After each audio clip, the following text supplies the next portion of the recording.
Querido Dios, amante Padre, nos tenemos que encomendar a ti en esta tarde para pedir que el Espíritu Santo pueda venir a esta reunión y que todos los presentes, los que habrán de escuchar por la televisión, las redes sociales, puedan ser imbuidos de un mensaje que es el mensaje del testigo fiel a la Odisea.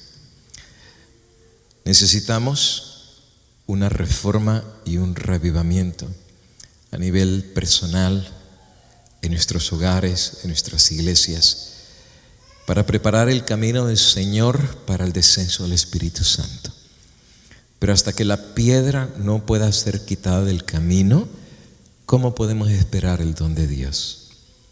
Danos un corazón tal, como pueblo, como personas, para que las reformas que están en tu palabra, cuando el pueblo entendió y cambió, las maravillas de Dios se manifestaron. Y que la misma actitud de aquellos que recibieron el mensaje de la reforma puede ser las actitudes de tu pueblo aquí y donde quiera que tu palabra llegue. Danos de tu bendición, Padre eterno, y pues como dice tu palabra, el que tenga oídos, oiga lo que el Espíritu dice a la iglesia en el nombre de Jesús. Amén, Señor. Amén. Gracias. ¿Podemos tomar asiento? Bien. Estamos estudiando el tema reforma y reavivamiento. Bueno, habíamos hablado un poquitito. Este es nuestro tercer tema, es nuestra tercera presentación. Hablamos que presentar el tema de la reforma en cualquier lugar no es fácil. No es fácil. Empezamos nuestra serie poniendo una ilustración de algo muy interesante que está pasando en el país vecino, que es el país de México, en el cual acaba de entrar un presidente que viene con ideas revolucionarias, y las ideas de él es erradicar de raíz la corrupción y la impunidad en México. Él cree que es posible y él cree que sí se puede dar. Entonces, él ha tratado de presentar esa idea al pueblo de erradicar la corrupción y la impunidad. Hay graves problemas que el país enfrenta. Uno de ellos es el robo a los petrocarburos del país, que es la gasolina. Y explicábamos que había tubos en los cuales los picaban y salen los chorros de gasolina y se los robaban. Estamos hablando de miles de barriles de gasolina diarios. En un reporte que una vez escuché, él dijo que en un día se habían robado casi 1,000 pipas de 22,000 litros de gasolina. Él dice, eso se acabó. Pero entonces mucha gente siguió en el robo de los combustibles. La semana antepasada pasó una situación que uno de los tubos que picaron, más de 800 personas fueron a robar hidrocarburos. Se les advirtió que no lo hicieran. Llegó el ejército y no les hicieron caso. Llegó la Policía Federal y no se les hizo caso. Y cuando llegó la noche, una chispa hizo explotar la gasolina. Más de 100 personas fallecieron quemadas.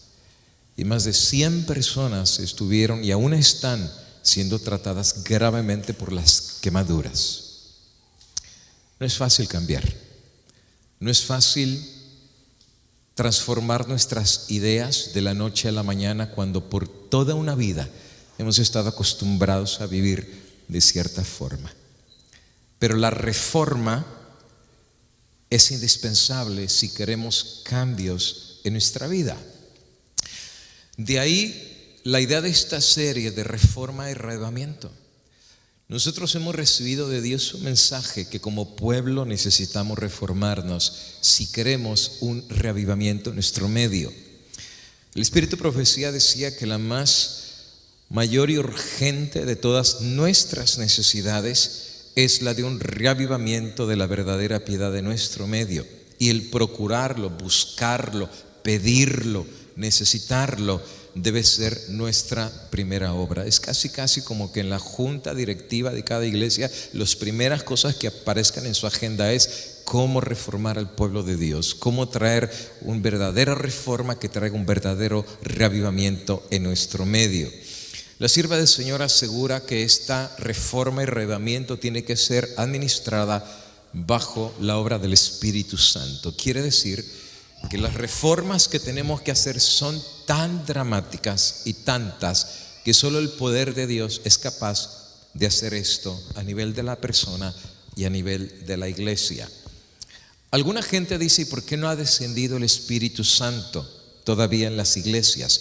Bueno, la sierva del Señor dice que deben de hacerse esfuerzos fervientes para obtener las bendiciones de Dios. Y Dios está listo para dar sus bendiciones, pero no las recibimos, no porque Dios no esté dispuesto a conferirnos sus bendiciones, sino porque nosotros, la iglesia, no estamos listos para recibirlas. Es como que queremos la bendición, pero no queremos cambiar. Queremos el Espíritu Santo, pero queremos seguir viviendo como estamos acostumbrados a vivir.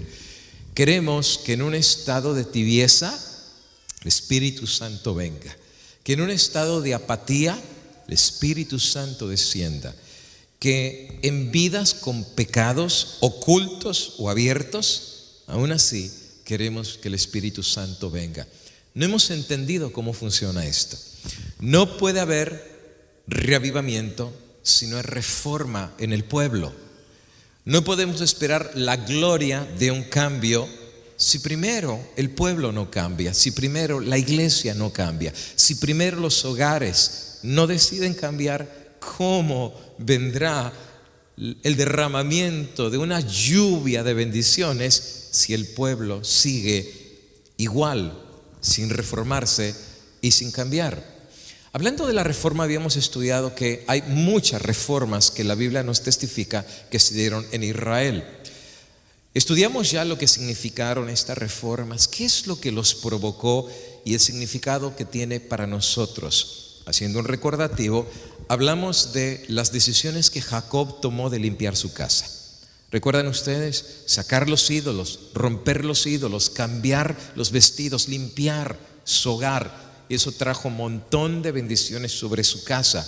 Pero alguien tuvo que llamar a la reforma. En este caso fue Jacob. En el caso de Josué, hace un llamado también a la reforma y una advertencia. Si Dios está erradicando a las naciones paganas, ustedes no adoren a los mismos dioses. Limpien su casa de dioses, limpien su casa de ídolos, limpien su casa de todo lo que las naciones paganas están adorando que no se ha encontrado en su casa. Limpien sus vestidos, limpien su vida. Y al final Josué dice: si no lo quieren hacer, entonces se cierra con esta linda declaración: pues yo y mi casa, sí. Dice: yo y mi casa sí serviremos a Jehová. La reforma de Samuel también hace un llamado a que el pueblo busque solamente a Dios y que se entregue a Dios. La reforma de Jehú es una de las reformas más maravillosas en el pueblo de Israel, porque al final de cuentas atacó de frente y sin miedo el mayor corrupción que había en Israel, que era la adoración a los Baales. Y delante de Israel se había levantado la idolatría descarada hacia Astarot y hacia Baal. Destruye la estatua de Baal, la construye en una letrina, termina con la vida de Acab, termina con la vida de Jezabel, termina con la vida de todos los falsos adoradores y hace una limpieza en casa. El resultado fue que Dios trajo bendición sobre Israel. La reforma de Josías fue también maravillosa, al punto que Josías, aun siendo pequeñito, tenía una clara visión de los cambios y reformas que se tenían que dar en Israel. Logró limpiar Jerusalén y logró limpiar a Judá también. Y Dios bendijo a este muchachito que solamente tenía 8 años de edad. Pero también aprendimos que no fue casualidad lo que hizo Josías. La reforma de Josías vino en relación que él estudió los rollos de Deuteronomio. Y cuando él aprendió en Deuteronomio el monte de la bendición y el monte de la maldición, dice Josías: yo escojo el monte de la bendición. Escogió a Dios y Dios lo bendijo y trajo una reforma en Israel. Los elementos de la reforma es que se hizo lo recto delante de Dios y siguió los pasos de David su padre. Limpió a Judá y a Jerusalén de idolatría y destruyó a los ídolos de Baal. Habíamos estudiado con ustedes si es posible que haya un verdadero reavivamiento entre los hogares, los individuos y las iglesias sin haber primero una verdadera reforma. Estudiamos que no es así. A menos que haya una reforma en la vida, ¿cómo podemos pedir el derramamiento de un reavivamiento entre el pueblo de Dios? Tiene que haber una reforma. Está en toda la Biblia. Deje el impío sus caminos. Deje el impío de hacer lo malo, vuélvase de lo malo y venga a hacer lo bueno delante de Jehová, y yo escucharé y yo oiré y yo derramaré las bendiciones del cielo.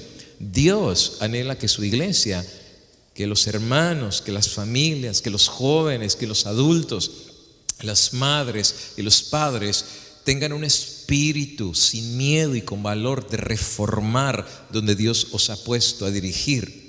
Pero también estudiamos que no es fácil hacer una reforma, no es fácil cambiar. ¿Y por qué es tan difícil hacer verdaderos cambios en la vida? ¿Por qué es tan difícil realmente dejar de hacer lo malo y buscar el bien y reformar la vida de nosotros? Una cita del Espíritu Profecía dice que el corazón natural, o sea, el corazón no convertido, odia la ley de Dios y lucha contra sus santas demandas. Los hombres cierran su alma a la luz divina, rehusando caminar en ella cuando brilla esta luz en ellos.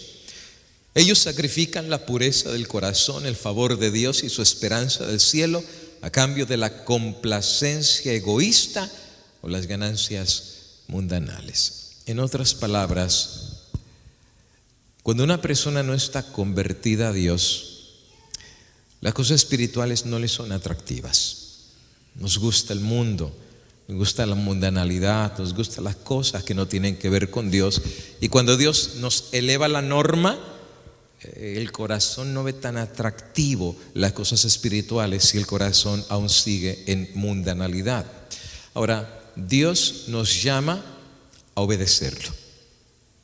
La tónica de Dios siempre es un llamado a la obediencia, desde el Antiguo hasta el Nuevo Testamento. Por ejemplo, aún el mensaje del primer ángel dice: temed a Dios y dadle gloria. Un llamado siempre a obedecer a Dios expresado en su santa ley. ¿Por qué es tan importante obedecer la santa ley de Dios? Es más, el Dios del cielo escribió esa ley con su propio dedo en tablas de piedra. Escucha esta cita. Es esencial la obediencia a la ley, no solo para nuestra salvación, sino para nuestra felicidad y para la felicidad de aquellos con quienes nos relacionamos. De ahí se entiende que el que obedece la ley de Dios puede ser muy feliz. El que desobedece la ley de Dios puede ser muy infeliz. El que obedece a la ley de Dios puede tener paz. Por ejemplo, la Biblia dice: mucha paz tienen los que guardan tu ley. Pero de ahí, el que no guarda la ley no tiene paz, tiene guerra, tiene crisis, tiene nerviosismo. Aún el grado de felicidad del ser humano está basado en cuán obediente es a la santa ley de Dios. Y el verdadero reavivamiento es un llamado a una reforma de la desobediencia a la obediencia a Dios. La reforma tiene que ver, como estudiamos en esta mañana, con un cambio en nuestra forma de pensar, en nuestra forma de nuestras teorías, en los hábitos y en las prácticas. Y el reavivamiento tiene que ver con una resurrección espiritual.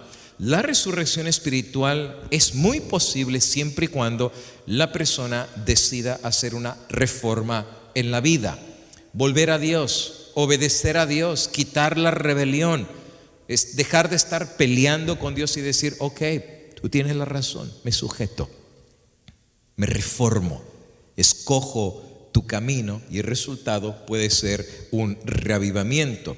La base de la reforma y el reavivamiento tiene que ver con la ley de Dios. Tú dirás, la reforma y el reavivamiento tiene que ver con la ley de Dios. Escucha esta cita: como supremo legislador del universo, Dios ha ordenado leyes no solo para el gobierno de todos los seres vivientes, sino de todas las operaciones de la naturaleza. En otras palabras, todo tiene leyes. Aún el universo entero tiene leyes de astronomía, las leyes de la física, las leyes de la química. Todo tiene leyes porque el creador de todo estableció leyes sobre todo lo que creó. Todo, ya sea grande, pequeño, animado, inanimado, todo está bajo leyes fijas que no pueden ser desdeñadas. A ver, súbete a un edificio de 3 pisos y tírate para abajo desafiando la ley de la gravedad. A menos que tengas un paracaídas, la ley de la gravedad dice que te vas a romper la cabeza. No podemos ser tan rebeldes para decir: pues sí está la ley de la gravedad, pero a mí no me interesa. El desobedecer leyes trae consecuencias. No hay excepciones a esta regla, pues nada de lo hecho por la mano divina ha sido olvidado por la mente divina. Sin embargo, al paso que todo lo que hay en la naturaleza es gobernado por la ley natural, solo el hombre, como ser inteligente, capaz de entender sus requerimientos, es responsable ante la ley moral. Solo al hombre, que es corona de la creación divina, Dios ha dado una conciencia que comprende las demandas de la sagrada ley divina y un corazón capaz de amarla como santa, justa y buena. Porque el hombre en toda la creación de Dios es la única creación que tiene la capacidad de entender la ley de Dios y sus principios. Nadie más de la creación lo entiende. Por ejemplo, yo me recuerdo cuando era niño, teníamos un gatito. Y yo me recuerdo que era el gatito muy travieso. Y una vez yo vi que el gatito agarró un ratoncito. El ratón era pequeñito, no era nada grande, ¿no? Y entonces el gato lo agarró al ratón. Entonces me recuerdo que se puso debajo de la consola donde mi papá tocaba discos. Y entonces con la pata tenía agarrado el ratón. Y el ratón estaba todo temblando. Y entonces el gatito le quitaba la patita y el ratón salía corriendo. Entonces el gato de un salto se levantaba y le volvía a poner la pata y lo jalaba otra vez. Y estaba jugando con el ratoncito y yo decía: mira qué juguetón es el ratón. Pero después de que el gato se terminó de jugar con el ratoncito, ¿saben qué le hizo? Lo juntó con sus patitas, le metió la cabeza en su boca y de una mordida le arrancó la cabeza. Y se lo empezó a comer y ya nomás lo único que le quedó fue la colita que le salía de la boca. Se lo comió. Y yo me acuerdo que yo me sentí tan mal que le conté a algunos: el gato torturó al ratón, psicológicamente, mentalmente lo torturó y después se lo comió. Ahora yo te pregunto, ¿Dios va a juzgar a ese gato por haber matado a un ratón? El juez se sentará y abrirá los libros en el cielo para juzgar a los gatos que se comieron a los ratones. ¿Juzgará Dios a los leones que mataron animales o que mataron a seres humanos? Y en el día del juicio el fuego de Dios también descenderá sobre los animalitos que no tuvieron conciencia. La respuesta es sencilla: no. Y la razón es porque estos animales no tienen la capacidad de poder entender lo que significa la moralidad. Ellos no entienden lo que es robar, Ellos no entienden lo que es adulterar, ellos no entienden lo que es la idolatría, ellos no entienden porque ellos solo responden por su naturaleza. Pero de toda la creación de Dios solo hay una que sí tiene la capacidad que moralmente entender la ley de Dios. Cuando la ley dice no matarás, solo hay una creación de Dios en esta tierra que tiene la capacidad de entender por qué no es bueno quitar la vida. Y que aun cuando tú quitas la vida, hay algo raro que pasa en la conciencia que te hace sentir mal. El gato mata un ratón y no se siente mal. El león mata a un ser humano o un animal y feliz de la vida se acuesta, ¿verdad?, con las patitas hacia arriba, porque no hay una conciencia que lo haga sentir mal. Pero aquel que Dios lo creó a su imagen le puso una conciencia de moralidad. Por eso, jóvenes, amigos y hermanos, cuando hacemos algo mal, hay una conciencia que nos acusa. Desde el niño de 5 años que la mami le dijo que no agarrara una cookie, una galletita, y el niño agarró la galletita y se la comió.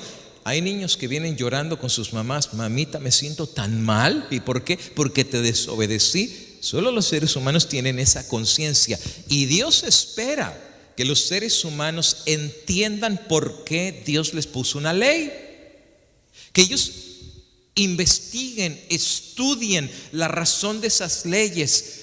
Porque Dios no es injusto, y si Dios legisló leyes, hay una razón para cada uno de los mandamientos. De hecho, en la Biblia dice que hay hombres que meditaban en la ley.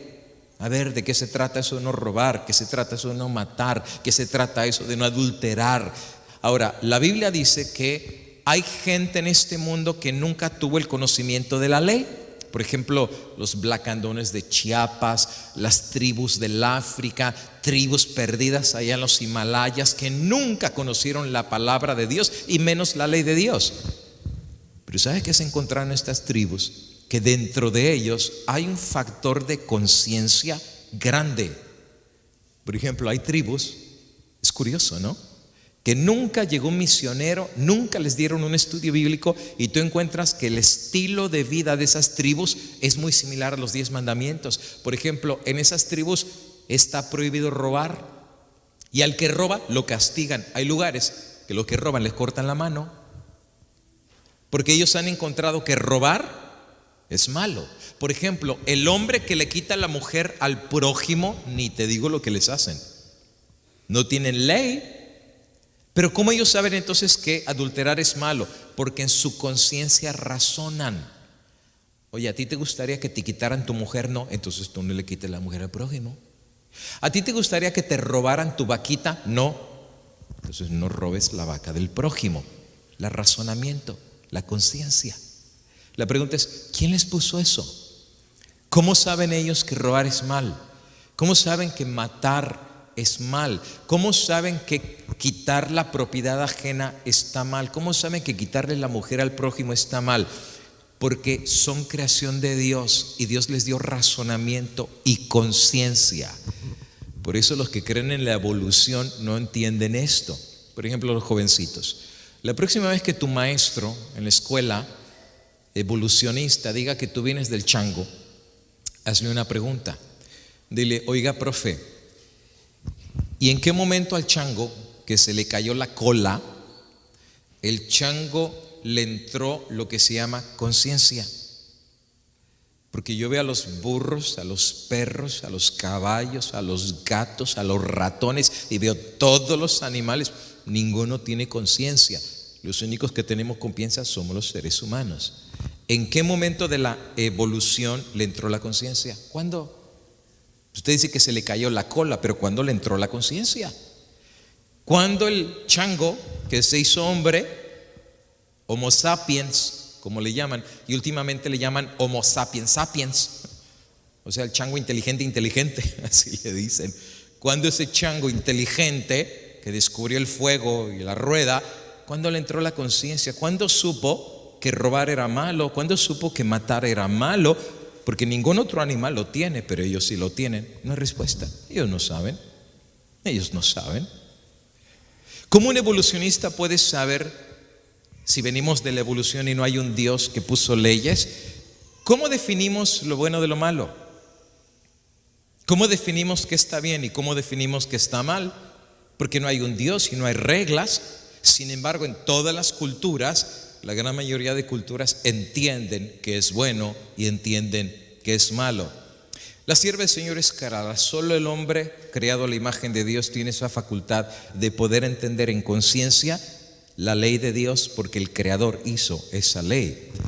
Todos, dice ella, podemos obedecer y vivir, o podemos transgredir la ley de Dios, desafiar su autoridad y recibir el castigo consiguiente. ¿Cuál es el castigo de desobedecer la ley de Dios? Bueno, la paga del pecado es la muerte. De modo que a cada alma le incumbe decididamente la pregunta: 1. ¿Obedeceré la voz del cielo, las 10 palabras pronunciadas en el Sinaí, o iré con la multitud que pisotea la ley de Dios? Para los que aman a Dios será la máxima delicia observar los mandamientos divinos y hacer aquellas cosas que son agradables a la vista de Dios. Pero el corazón natural odia la ley de Dios y lucha contra sus santas demandas. El acerto de la abolición de la ley de Dios en la cruz, según algunos grupos cristianos han establecido, ha abierto una puerta de maldiciones sobre muchos cristianos. Hay mucho cristiano hoy en día que ha asegurado que la ley de Dios fue clavada en el Calvario y que no tenemos ninguna obligación como cristianos de obedecerlo. A algunos se les ha enseñado la máxima que para salvar solamente basta creer sin hacer reformas. ¿Cuántos creen en Jesús? Yo creo, ya está salvo. Solo porque levantaron la mano ya se salvaron. ¿Cambiaron la vida? No se ve. ¿Cambiaron su forma de pensar? No se ve. ¿Cambiaron sus hábitos? No se sabe. Pero eso no importa, porque la ley de Dios está clavada en el Calvario y lo único que tenemos que hacer es creer. Escucha lo que dice Elena de White acerca de esto. El acerto de que Cristo abolió, quitó, anuló con su muerte la ley de su Padre no tiene fundamento. Si hubiese sido posible cambiar la ley o abolirla, entonces Cristo no había tenido por qué morir para salvar al hombre de la penalidad del pecado. Makes sense. La Biblia dice que la paga del pecado es la muerte y Cristo murió en el Calvario por todos nosotros. ¿Por qué? Porque pecamos. ¿Y qué es pecado? Transgresión de la ley. En otras palabras, porque nosotros transgredimos la ley, cometimos pecado y el pecado trae la muerte. Tú y yo deberíamos haber muerto todos. Tu hijo, el joven, el anciano, el viejo, desde el niño hasta el adulto que ha transgredido la ley de Dios. La Biblia dice: la paga del pecado es la muerte y no hay escapatoria. Pero la Biblia dice que Cristo dijo: yo pago por todos ellos. Juan 3:16. De tal manera amó Dios al mundo que dio a su Hijo unigénito para que todo aquel que en él crea no se pierda, mas tenga la vida eterna. La ley requería la muerte del pecador y Cristo murió por todos. Por eso fue puesto en el Calvario.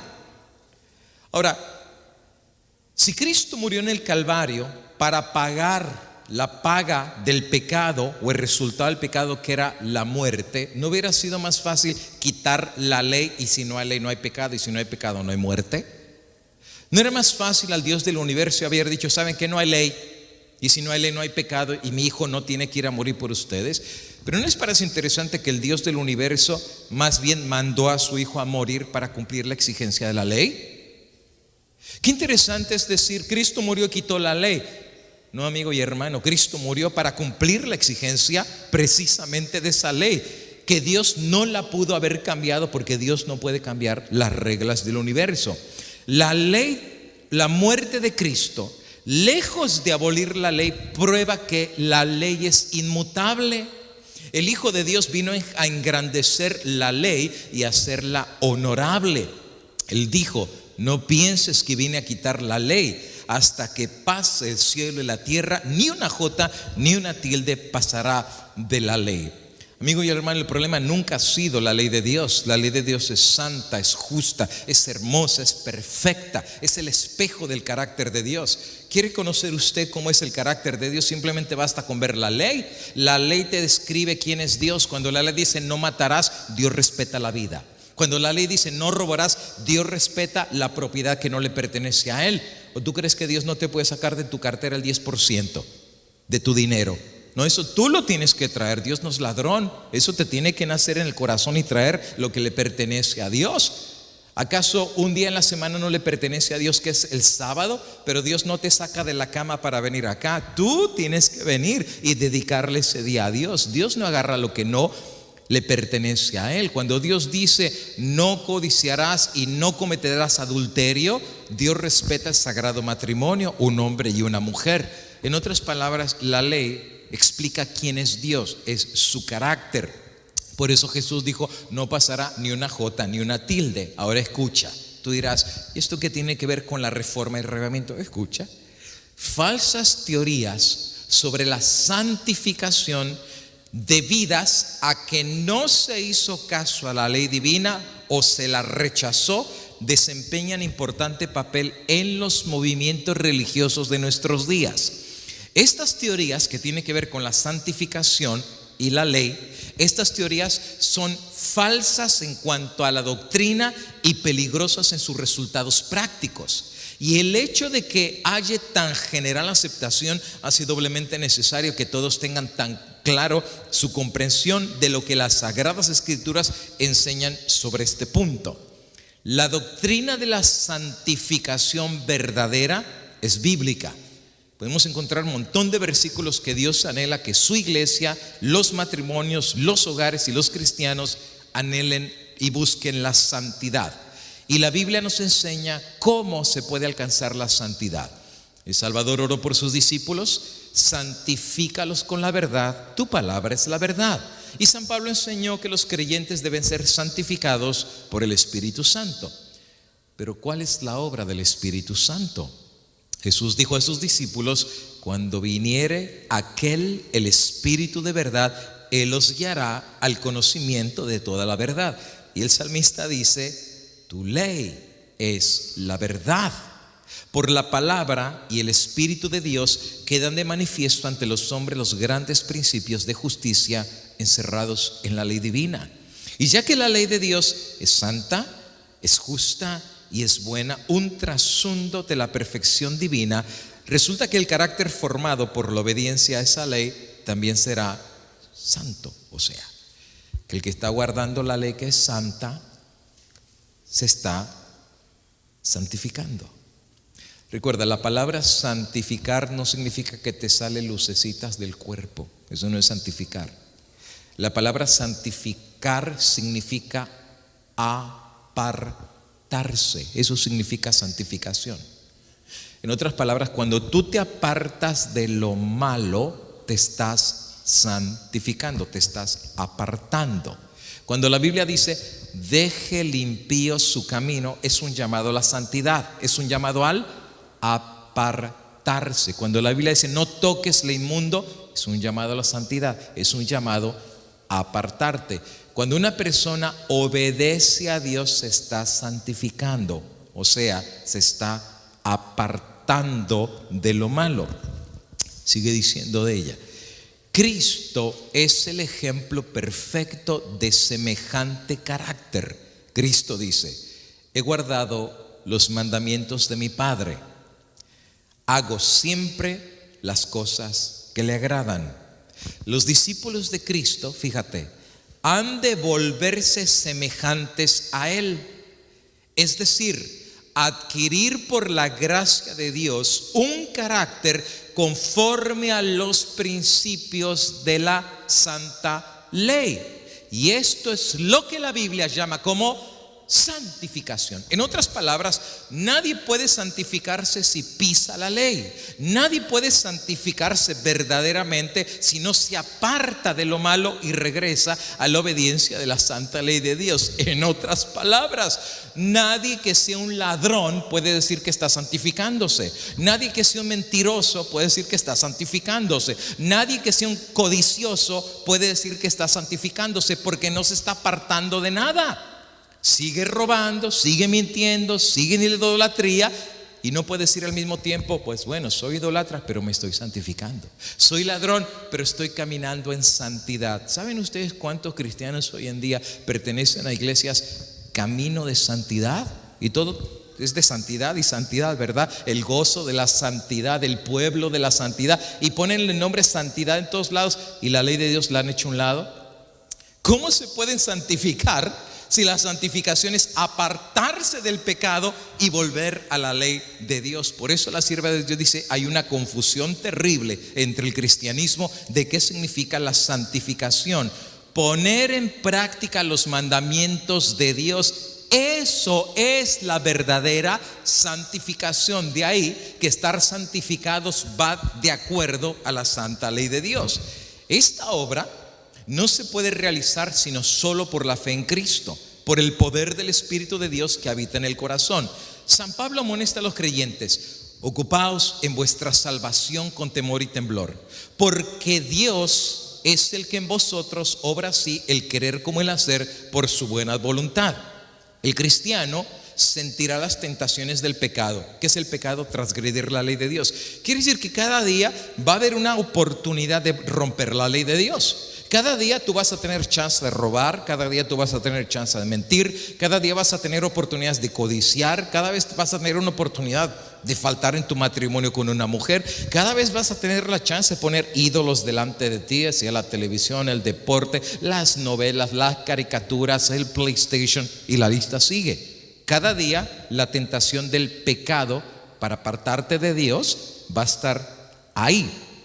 Pero dice, pero Él luchará continuamente contra estas tentaciones. Aquí es donde se necesita la ayuda de Cristo. La debilidad humana, porque humanamente, pues el pecado como imán nos va jalando y nos va jalando. Así es el pecado. El que está en el pecado le atrae el pecado. Y el pecado gusta. El pecado gusta. Por eso pecamos, porque trae una recompensa. El que es borracho le gusta. ¿Cómo se siente? Me acuerdo una vez le preguntaba a un muchacho que era bien alcohólico. Le digo, oye, yo una vez probé cerveza. Mi mamá dejó un vasito con cerveza. Yo tenía como 6, 7 años. Y le dije a mi hermanito, oye, si le damos un traguito a la cerveza, a ver qué sabe. Me dice, sale. Entonces le dimos un traguito y mi hermano le dio un traguito y le dije, ¿te gustó? Dice, sabe bien feo. Le digo, fíjate que a mí también me supo medio feo, pero mi papá, yo vi que le ponía limón y sal. So, capaz que le faltó limón y sal. Y me acuerdo que le pusimos un poquito de limón y sal y le dimos fuertecita. A ver, dale otro traguito. Y le di un traguito y después yo le di otro. ¿Te gustó? Y dice, sí, igual, bien feo. Yo digo, también sabe bien feo. Y nos cruzamos de brazos diciendo, ¿y por qué se la toma? Porque yo veía a mi papá que cuando se tomaba la cerveza, se la tomaba con un sabor. Qué rico, le gozaba con la cerveza. Me acuerdo, agarraba su Tecate y la destapaba, la de lata, y le ponía el limoncito y la salsa y le tomaba con tanto gusto. Y yo le decía a mi hermano, pues yo no sé por qué le encuentra tanto gusto, porque pues nosotros decíamos, sabía pipí de vaca. No es que supiéramos a qué sabía la pipí de vaca, ¿no? Pero decíamos, sabe re feo, sabe muy feo. Pero entonces decíamos, ¿por qué le gusta a mi papá? Y yo me acuerdo que un muchacho también, yo le decía, oye, ¿y tú por qué tomas tanta cerveza? ¿Te gusta? Y me decía, mire pastor, le voy a decir la verdad, la cerveza sabe horrible. Y digo, entonces, ¿para qué te la tomas? Y me dice, es que es el efecto, lo que me gusta. O sea, cuando ya me pongo medio borracho, me pongo contento, me pongo alegre. Una vez yo hablaba con una muchacha que usaba marihuana. Y la muchachita desde los 16, 15 años, con los amigos de su escuela, le daban cigarritos de marihuana y se los fumaba. Y yo le decía, ¿y por qué fumas marihuana? Dice, ay, que pastor, usted debería sentir el efecto. Dice, un día usted debería fumarse un cigarrito. ¿Y por qué? Dice, es que se siente tan bonito. Dice, uno siente que el cuerpo está así, a gusto. Y uno, en el tiempo que dura el efecto, uno se siente como que no hay problemas, no hay nada. Y uno está tan a gusto. El pecado llama. Pecado llama. Por eso la gente practica el pecado. porque encuentra algún gusto en lo que está haciendo. El que comete adulterio, ¿tú crees que no le gusta? Pero algo está metido ahí. El que roba, tener un dinerito extra sin que nadie se dé cuenta, le gusta. Lo que no se ha dado cuenta es que el pecado es víbora, y que es víbora de la venenosa, y que una vez que te pica, te agarró. Pregúntale al borracho que después de 20 años de querer dejar el alcohol no puede, si en verdad no era una víbora. Pregúntale al drogadicto que ha gastado dinero, que ha robado, que ha mentido, porque los cigarritos no vienen gratis, ¿verdad? El sentirse así de bonito no viene gratis. El pecado es víbora, trae veneno, pero el pecado es atractivo, por eso es tan popular. Por eso la sierva de Dios dice que el que tiene una naturaleza no convertida es muy atraído hacia el pecado. Ahora, todos sabemos qué es eso, ¿eh? Aquí que no venga nadie a darse baños de santidad. Todos hemos sido mordidos por el pecado, desde el pastor que te está predicando, hasta el anciano de tu iglesia, hasta el más santo que tú crees que es el más santo. Todos tienen esqueletos en el closet. La Biblia simplemente dice que porque todos pecamos, todos estamos destituidos de la gloria de Dios. Todos en algún momento hemos violado esta ley. Todos en algún momento nos hemos apartado de esta ley. Todos en algún momento hemos bebido el pecado. Y todos en algún momento hemos pagado el pecado también. Todos. Por eso sabemos de qué se trata esto. Y sabemos que una vez que el pecado nos mordió, es difícil buscar a Dios. Adán lo sabe, cuando pecó no se escondió, ya no quería estar con Dios. Nos da vergüenza lo que hacemos, nos da vergüenza, pero seguimos en el pecado y más nos acostumbramos al pecado. Pero Dios llama a la santidad. El llamado de Dios es: vuelve a la obediencia, vuelve a la obediencia, vuelve. Ese es el llamado de Dios. La santidad significa: pecaste, pero cambia. Pecaste, pero vuélvete. Caíste, pero levántate. Deja el impío, refórmate. Tomaste alcohol, pero no vuelvas a tomar alcohol. Robaste, no vuelvas a robar. El llamado a la santidad es un retorno a la ley de Dios. Es conscientemente, así como pecaste, ahora conscientemente, por el poder de Dios, deja de pecar. Pablo dijo: todo lo puedo en Cristo que me fortalece. Pero no hay excusa por el pecado. No hay excusa por seguir viviendo en una vida lejos de Dios, porque Dios ha prometido un poder especial para vivir una vida de santificación. Dice ahora que cuando el pecador encuentra en la conversión, un texto anterior, las Santas Escrituras enseñan claramente que la obra de la santificación es progresiva.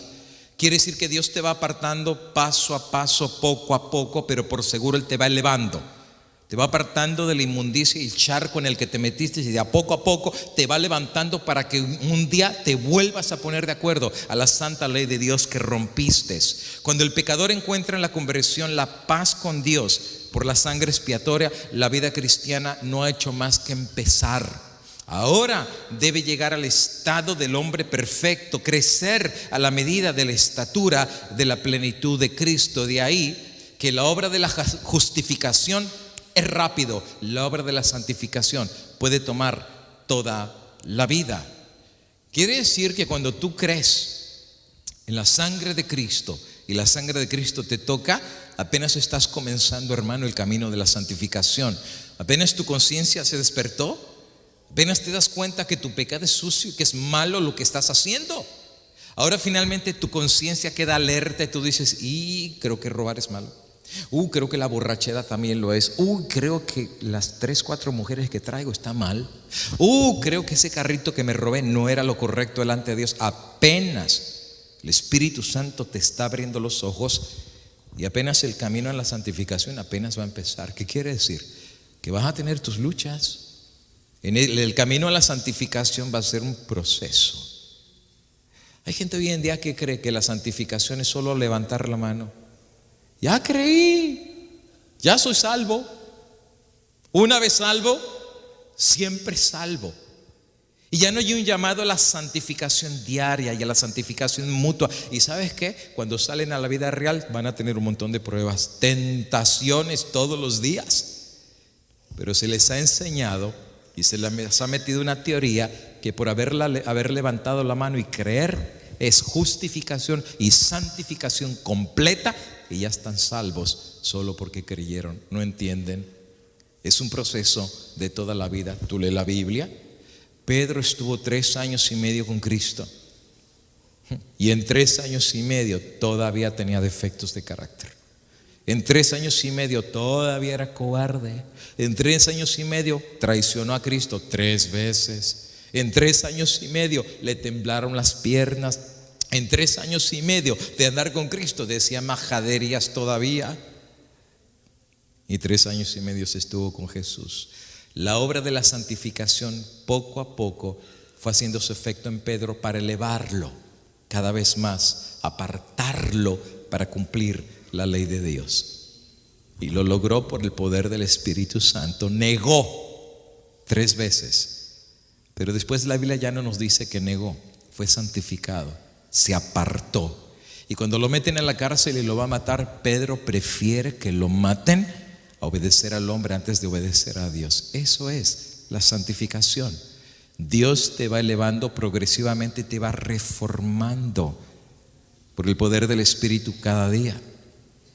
Hoy, amigo, como dice el americano, oh boy, esa reforma es dolorosa, duele. Meterte al esmeril y que saque chispa para santificarte o reformarte, eso es bien difícil, es bien complicado. Pero cuando el corazón está sujeto y dispuesto, es más fácil la obra de Dios. Es más fácil lo que Dios puede hacer en un corazón que es dócil que un corazón que es duro. Se nota, A mí me ha tocado ver estudios bíblicos con personas que han reconocido que están mal, que han entregado su corazón a Cristo y que el corazón está dócil para ser transformado por Dios.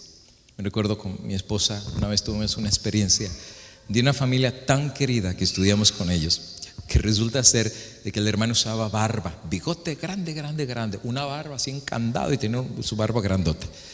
Y me recuerdo que un día los invitamos a cenar a un restaurante vegetariano en Chicago y fuimos y estamos en la mesa.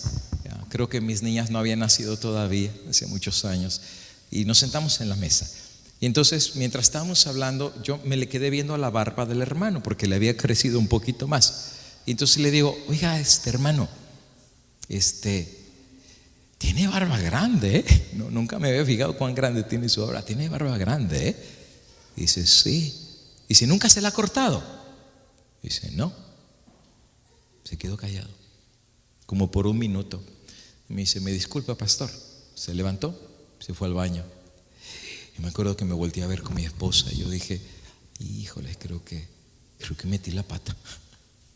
Creo que lo ofendí. Yo no sé, algo que dije de su barba. Creo que lo ofendí al hermano. Y yo ya estaba medio incómodo, ¿verdad? Porque apenas estábamos obrando para que se entregara a Dios.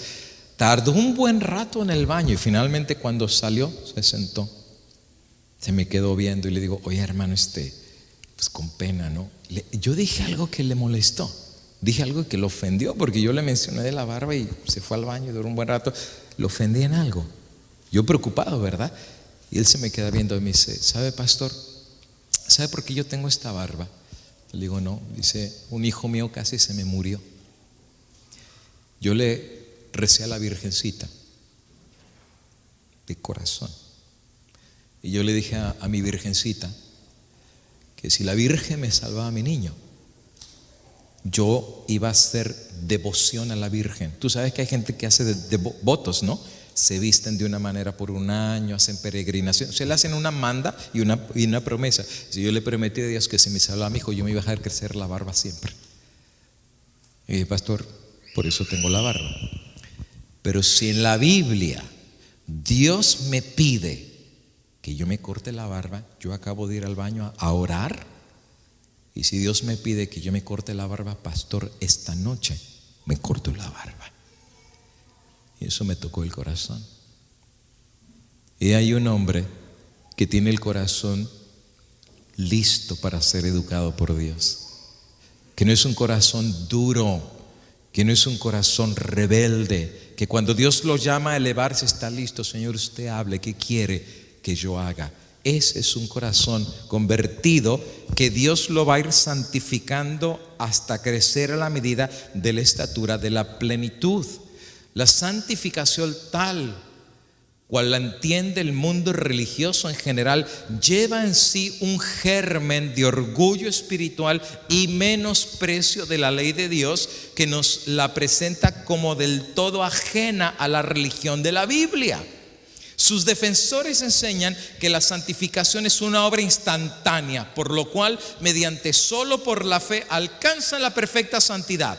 Dicen ellos, solo cree y la bendición es vuestra. Y según ellos, no se necesita mayor esfuerzo de parte del que recibe la bendición, pero al mismo tiempo niegan la autoridad de la ley de Dios y afirman que están dispensados de la obligación de guardar todos los mandamientos. Cristo los guardó, yo no los tengo que guardar. Pero ¿será acaso posible que los hombres sean santos y concuerden con la voluntad y el modo de ser de Dios sin ponerse en armonía con los principios que expresan la misma naturaleza y la misma voluntad de Dios y enseñan lo que a Él le agrada? El deseo de llevar una fácil religión que no exija luchas, que no exija desprendimiento, que no exija ruptura con las locuras del mundo, ha hecho hacerse popular la doctrina de la fe, y la fe sola y se acabó. Esta es la razón por la cual mucha gente niega la ley de Dios. Quiere ser santificado y quiere ser salvado sin que exija ninguna lucha cristiana, ningún desprendimiento, ninguna ruptura con el mundo y por supuesto ninguna reforma. Pero ¿qué dice la palabra de Dios? Bueno, el apóstol Santiago dice: hermanos míos, ¿qué aprovecha si alguno tiene fe pero no tiene obras? ¿Podrá solo la fe salvarle?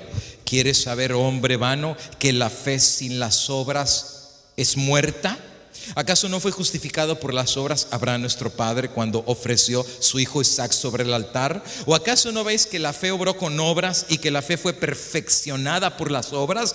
Por lo tanto, pues veis que el hombre es justificado por las obras y no solamente por la ley. No basta solamente con creer que Dios te salva si tu vida no cambia.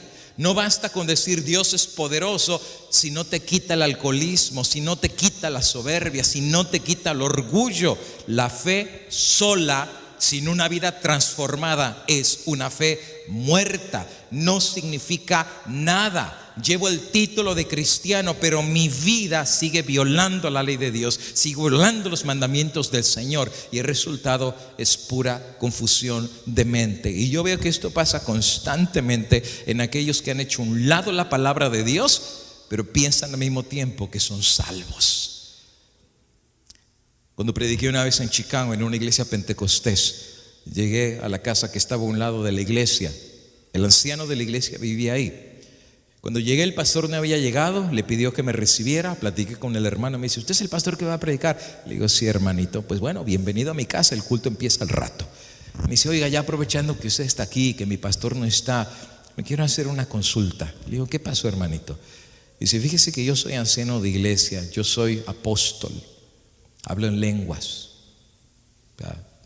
Me viene y hablo en lenguas, soy apóstol y a veces tengo profecía. Mi esposa habla en lenguas y es la directora de alabanza en la iglesia, es la que canta enfrente todos los domingos. ¿Y qué pasó, hermano? Y dice: bueno, pues yo dirijo desde hace años en la iglesia. Dice: pero sabe, pastor, que yo en mi vida cristiana yo tengo defectos de carácter. Dice: por ejemplo, uno de mis defectos es que a mí me gusta el alcohol, me gusta la cerveza, y yo tomo cerveza. Dice: cuando a veces me pongo contento, pues tomo mis cervecitas, tomo mi alcohol, y el alcohol tiene un efecto en mí muy raro. Dice: por ejemplo, a veces el alcohol lo que me hace es ponerme muy contento. Me pongo alegre y me pongo a bailar con mi esposa y me pongo a bailar con los niños, estoy contando chistes y estoy muy contento. Dice: pero a veces el alcohol me lleva a otro extremo. Dice: a veces el alcohol me pone medio violento y me pongo agresivo y me pongo mal. Y sabe que en los momentos que yo me pongo agresivo, me pongo mal, fíjese, pastor, que yo me he peleado con mi mujer. Y me he peleado al punto de levantarle la mano y darle. Si yo he golpeado a mi mujer, pero es cuando estoy borracho. Le dice, una vez me tocó que me emborraché un sábado y yo le golpeé a mi mujer. Mis hijos llorando, mira, eso fue peor. Y le pegué, y yo le di un puñetazo a mi mujer en la cara y le dejé el ojo todo morado. Y el otro día, mi pobre mujer, que era la directora de música y de canto, mi pobre mujer con todo el ojo así todo morado, y se tuvo que poner unos lentes oscuros de este tamaño y estando enfrente cantando y alabando el nombre de Dios y hablando en lenguas. Y dice, cuando le preguntaban a mi esposa, hermanita, ¿qué le pasó? Dice, no, me caí mintiendo para justificar al marido. Y dice, ¿sabe, pastor, qué feo se siente uno estar predicando en el púlpito y ver a tu esposa sentada con todo el ojo morado y saber que tú fuiste el que la golpeaste, y al mismo tiempo predicar la palabra de Dios y el poder de Cristo y hablar en lenguas? Cuando soy un borracho y le pego a mi mujer y le digo, ¿usted ya habló con su pastor? ¿Le ha contado esto? Dice, sí, ya se lo he contado. Pastor sabe. ¿Y qué le dice su pastor? Pues mi pastor dijo que no importa cuántas veces me emborrache y que no importa cuántas veces golpeé a mi mujer, una vez salvo, siempre salvo. Que mi salvación no depende de lo que haga o lo que no haga, que mi salvación depende de haber creído en Cristo. Y como yo ya creí en Cristo, ya estoy salvo, no importa lo que haga. Oh, qué confusión, qué doctrina más perversa. El enseñar que una persona está en santidad haciendo a un lado la ley de Dios, que puede tener el Espíritu Santo golpeando a la mujer, que puede tener el don de lenguas emborrachándose, cuando la Biblia claramente dice que los borrachos no heredarán el reino de los cielos. Erráis, Cristo dice, porque no conocéis las sagradas escrituras. Y lo peor del asunto es que al mismo tiempo que están en abierta violación de la ley de Dios, dicen que el Espíritu Santo los recompensa bajando el fuego del Espíritu Santo y hablando en lenguas. ¿Cómo el Dios del cielo a una iglesia que está en violación abierta de la ley de Dios, que está pisoteando los mandamientos de Dios, lo recompensa mandándole Santo Espíritu de Dios? Hay un grave error en esto. Hay una doctrina perversa introducida por el mismo Satanás, que el cristiano puede pisar abiertamente la ley de Dios, vivir en mundanalidad. No hay desprendimiento, no hay luchas, hay egoísmo y pecado, y al mismo tiempo estar bien con Dios. Es un falso evangelio de querer tener la bendición de Dios sin haber una reforma de santidad para buscar al Dios del cielo en obediencia. Nadie se engaña a sí mismo creyendo que puede volverse santo mientras viole premeditadamente uno de los preceptos divinos. Es imposible. Un pecado cometido uno solo deliberadamente acalla la voz atestiguadora del Espíritu Santo y separa el alma de Dios. Uno, bien lo dijo Santiago, el que guarda toda la ley pero viola un mandamiento, acalló inmediatamente la voz de Dios, separa el alma de Dios. ¿O acaso no fue un pecado el que hizo que Satanás fuera arrojado del cielo? ¿Acaso no fue un pecado el que hizo que Adán perdiera el paraíso terrenal? ¿De dónde sale la idea que ahora yo puedo romper los 10 mandamientos y ver a Dios cara a cara todavía? ¿De dónde sale que yo puedo agarrar la ley de Dios y pisotearla y todavía recibir la bendición de Dios? Oh amigo, que nadie se engañe a sí mismo. El pecado es la transgresión de la ley de Dios. Todo el que peca no ha visto a Dios. Todo el que peca no ha conocido a Dios. Aún San Juan, dice Elena de White, habla mucho del amor en sus epístolas. Pero Juan es claro y no vacila en poner de manifiesto el verdadero carácter de esa clase de personas que pretenden ser santificadas, pero al mismo tiempo vivir transgrediendo la ley de Dios. El que dice, yo le conozco, pero no guarda sus mandamientos, la Biblia es clara, el tal es mentiroso. No hay verdad en él. Pero el que guarda su palabra, verdaderamente en este se ha perfeccionado el amor de Dios. El amor de Dios se manifiesta en una vida cambiada. El amor de Dios se manifiesta en una vida reformada. El amor de Dios se manifiesta en una vida transformada por un poder más grande que cualquier poder de este mundo, incluyendo el poder del pecado. El poder del pecado es grande, pero más grande es el poder de Dios. Y el cristiano que recibe el poder de Dios tiene que darle la espalda al pecado. Eso se llama la conversión. Le doy la espalda al pecado y camino en santidad, reformada la vida. Hermano, ese es el mejor testimonio del Evangelio. Una persona que predica de no robar y roba, no solamente es hipócrita, es inmoral. Una persona que predica no codiciar y codicia, no solamente es hipócrita, es inmoral. Una persona que predica el amor a la vida y asesina a su prójimo, no solo es hipócrita, es inmoral. Una persona que predica que no hay que tener idolatría y él tiene ídolos escondidos en su vida, no solo es inmoral, es hipócrita, es falso y no es verdadero. La Biblia es clara: deje el impío su camino. Habla de una reforma en la vida para buscar la obediencia a Dios y vivir en santidad. Ella dice: esta es la piedra de toque de toda profesión de fe.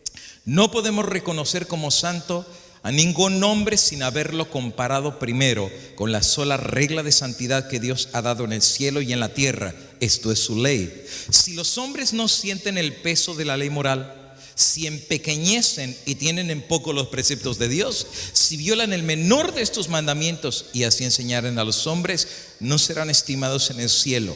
Y podemos estar seguros que sus pretensiones no tienen fundamento alguno. Es claro, Dios habla de la santificación como un llamado a la reforma. ¿Por qué crees que todas las reformas siempre tienen que ver con la ley de Dios? Y es porque el pueblo siempre se apartaba de la ley de Dios. Parece ser que todos los pecados del mundo tienen como raíz la desobediencia a la ley de Dios. Piensa en el pecado que tú quieras, el que tú quieras.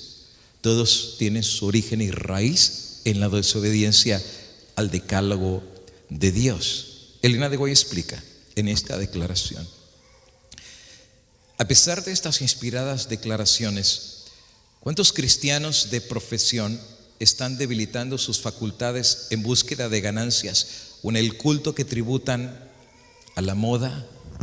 ¿Cuántos están envileciendo su ser de la imagen de Dios con glotonería, bebidas espirituosas? ¿Sabes que en inglés al alcohol se le llama spirits? Por eso tú vas a ver licorerías que dice spirits. ¿Y saben por qué spirits? Espíritus. Porque cuando el borracho toma y ya se pone borrachito, se pone a actuar raro. Alguien dice que se le metió un espíritu, por eso le dicen spirits, que se les mete un espíritu cuando se emborrachan. Ella dice: ¿cuánta gente hoy en día que profesa ser cristiana debilita facultades en ganancias, codicia, culto de la moda, envilecen su ser con glotonería, bebidas espirituosas y placeres ilícitos? La iglesia, en lugar de reprimir el mal, demasiado a menudo lo fomenta.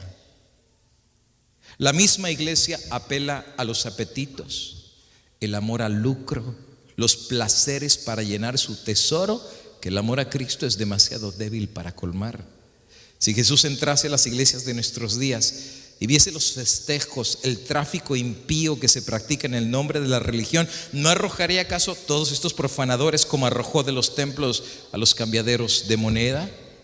El mundo está entregado a la sensualidad, la concupiscencia de la carne y la concupiscencia de los ojos y la soberbia de la vida gobierna las masas del pueblo. Pero los discípulos de Cristo son llamados a una vida santa.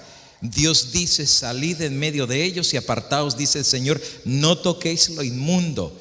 A la luz de la palabra de Dios se justifica el aserto de que la santificación que no produce este completo desprendimiento o reforma de los placeres pecaminosos del mundo no puede ser un reavivamiento o santificación verdadera. Los frutos de la conversión y de la santificación según la Biblia son tales. Y es porque el mundo cristiano mira con tanta indiferencia los grandes principios de justicia expuestos en la palabra de Dios, por lo que se ven tan raramente esos frutos.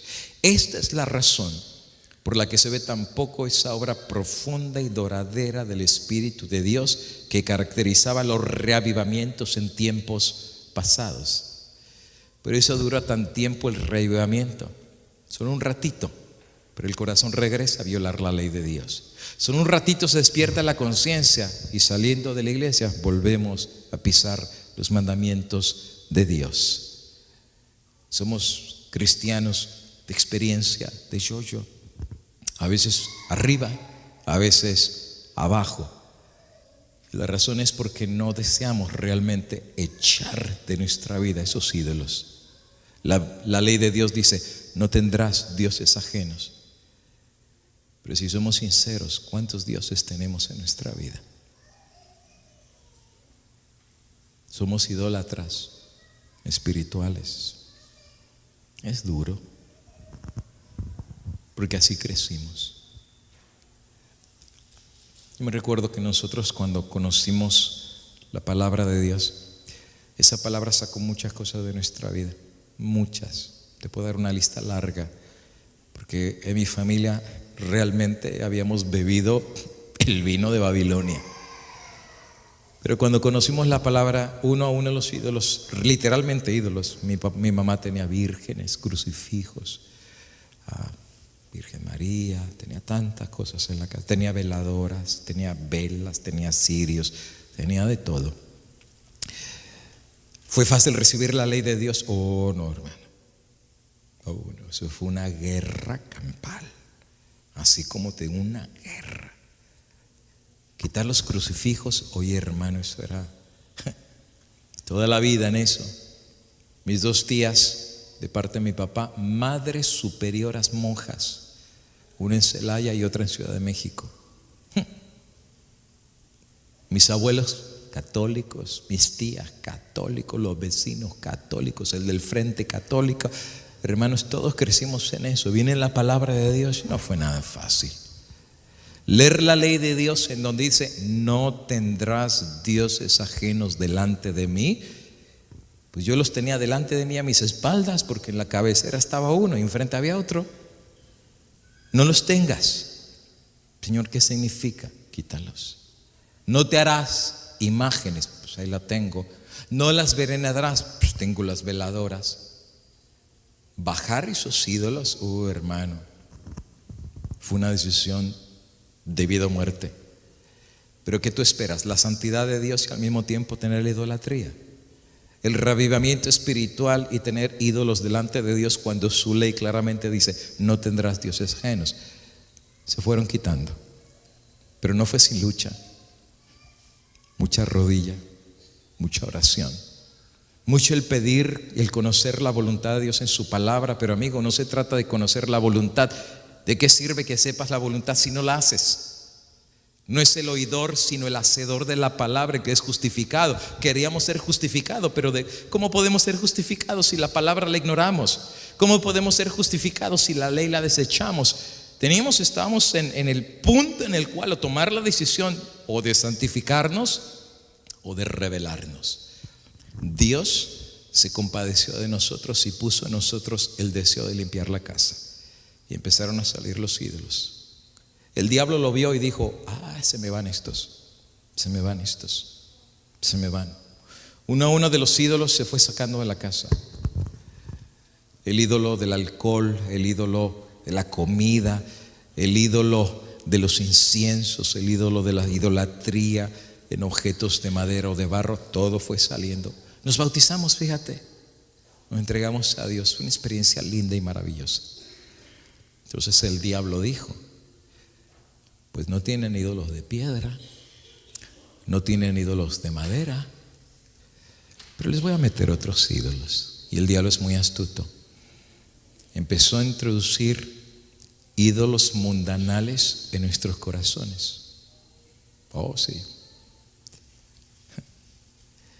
Porque a pesar de estar en la iglesia, la televisión se convirtió en nuestro ídolo. Largas horas del día viendo televisión, largas horas del día viendo novelas. A los niños también los dio, porque yo estaba esclavizado a las caricaturas. Me las sabía todas: Mazinger Z, los Thundercats, los Pitufos, todas las caricaturas me las sabía. Tarzán, el gato Félix, todas las caricaturas de aquellos días, yo me las sabía de arriba para abajo. Cómo me encantaba a mí el Astro Boy, el muchachito que era como un rock, cómo me encantaba. Los Thundercats me encantaban, pero estaban todos llenos de brujería. Una momia que se hacía un demonio y hacía hechicería y peleaba contra los Thundercats, y los Thundercats, teniendo el ojo de la brujería, vencía a la momia que se había hecho demonio y todo. Y yo me recuerdo cuando la momia se transformaba en Mun-Ra, me acuerdo todavía. Estaba tan feo que yo me acuerdo que me tapaba los ojos, que estaba bien feo, porque salían los demonios ayudándole, bien feo, y yo me tapaba los ojos, no quería verlo. Y ya cuando pasaba esa escena, ya me destapaba los ojos y ahora sí, sigue la lucha, ¿verdad? Poco a poco el diablo nos empezó a esclavizar con otros ídolos. A mí nunca me gustó el fútbol, no me gustó, pero el básquetbol sí. Y yo estaba en el equipo de mi preparatoria del básquet, porque pues crecí un poquito más alto, entonces pues yo agarraba los rebotes, yo jugaba al básquetbol, era bueno en las canastas. Y por consecuencia me encantaba ver todos los partidos de básquetbol. Los Toros de Chicago, tenía pósters por todos lados, de Michael Jordan, de Scottie Pippen, todos me lo sabía. Y estaba uno para acá y el otro para acá, y con la pelota y con la boca abierta y sacando la lengua, y no me perdía uno. Todos los campeonatos que tuvieron los Chicago Bulls, yo me los conozco de memoria, todos. Y en mi corazón yo anhelaba un día viajar a Chicago para ir al estadio de los Chicago Bulls. Anhelaba, casi oraba, Señor, que me den visa para ir para allá. Ya tenía mi ídolo y no me daba cuenta. Dios me santificó en un área, pero el diablo me abrió otra puerta. Alguien dirá, no exageren, eso no afecta. Sí afecta, hermano. Te afecta espiritualmente. La Biblia dice, nadie puede servir a dos señores. Y yo estaba sirviendo a Cristo, pero también estaba sirviendo a mis otros dioses que el diablo me estaba metiendo. Y yo ni cuenta me había dado que había otros ídolos que yo estaba tallando y que estaban apartando mi corazón del camino de la santidad, y que la ley decía, no tendrás dioses ajenos delante de mí. Y el Dios, o un Dios, es lo que tú le dedicas tu tiempo, tus energías, tu corazón y tu mente. Por eso dice, amarás a Dios con toda tu mente, con toda tu alma, con toda tu energía. Pues para mí, mi alma, mi tiempo, mi energía estaban en los otros dioses. Cuando vinieron las películas, hermano, nos agarró con una cadena que para soltarla era difícil. Comenzó los sábados. Terminaba la sociedad de jóvenes, ya como ahorita, nos íbamos a la casa, y llegando a la casa empezó a entrar una práctica en mi casa. ¿Y sabes cuál era la práctica? Ver películas. Y nos íbamos a Videocine, que estaba cruzando la calle. Del lado derecho había un lugar grandote que pusieron ahí para películas. ¿Te recuerdas las películas de aquel entonces, que eran las películas beta o las VHS? Que era un cassette de este tamaño. Los jóvenes ya ni saben qué es eso, pero un cassette de este tamaño, que había unas reproductoras de películas que era VHS, que tenían este tamaño, y tú te ibas y veías las películas. Y me recuerdo que mi papá decía, solo películas buenas, y veíamos clasificaciones A, las de Disney, y nos vimos las películas de Disney. Poníamos el cassette, lo rewind, y empezaba la película, y ahí veíamos la película. Se nos hizo práctica todos los sábados a ver películas, todos los sábados. Después empezaron a cambiar las películas porque ya las habíamos visto un montón. ¿Y ahora cuáles vemos? No, pues veamos de comedia, pero tienen que ser sanas, Pues está bien. ¿Cuáles? ¿Y a dónde íbamos a buscar las películas? Pues al mundo. ¿Dónde más? Y ahí estaban las películas. ¿Dónde está el piloto? O el piloto se volvió loco. Y así películas que eran como familiares, ¿no? Pero de repente algunas películas empezamos a ver que tenía conceptos raros. Por ejemplo, me acuerdo de una película que era de chiste, un hombre grandote y otro flaquito hacían pareja y siempre estaban peleando con los malos, y el grandote los vencía dándoles un golpe así en la cabeza y los dejaba todos así. Era como chistosa. Pero en unas de esas empezaron a salir muchachas en bikini en la playa. Yo me acuerdo cuando salían las muchachas rubias, lindas y en bikini. Yo tenía como 12 años y yo lo vi y tragué saliva. Y me acuerdo que mi papá, que estaba en la cama, mi papá decía: cierren los ojos, cierren los ojos. Sí, ya lo habíamos visto. ¿Cómo que cierren los ojos? Cierra los ojos, ya acabo de ver la imagen. Fíjate que esa imagen la vi hace más de 30 y tantos años. Todavía me acuerdo. Y la muchacha corriendo con una pelota en bikini. Y entró ahí la semilla. Porque las otras películas salían también malas palabras, cortitas, ¿verdad? Pero salían. Tápense los oídos. Ya escuchamos la palabra. ¿Cómo nos vamos a tapar? Y otro oído lo empezó a entrar. Las películas. Y de ahí siguieron otras películas. Y llega un momento que empiezas a justificar la violación a la ley de Dios, que la semilla sembrada tarde que temprano da su resultado. Me acuerdo cuando estaba en la preparatoria, había una cafetería del lonche, y en la hora del lonche salimos todos mis compañeros de la escuela. Ya tenía yo el ídolo del básquetbol con los Chicago Bulls, con Michael Jordan, con Scottie Pippen y con todos los del equipo, ¿verdad? Me sabía sus números, el 23, todo me lo sabía, cuánto pesaban, cuánto medían, cuántos campeonatos, todo me sabía. No me sabía el versículo de memoria, ¿verdad? Pero eso sí me lo sabía. No había estudiado mi lección, pero la lección de los partidos no me perdía uno solo.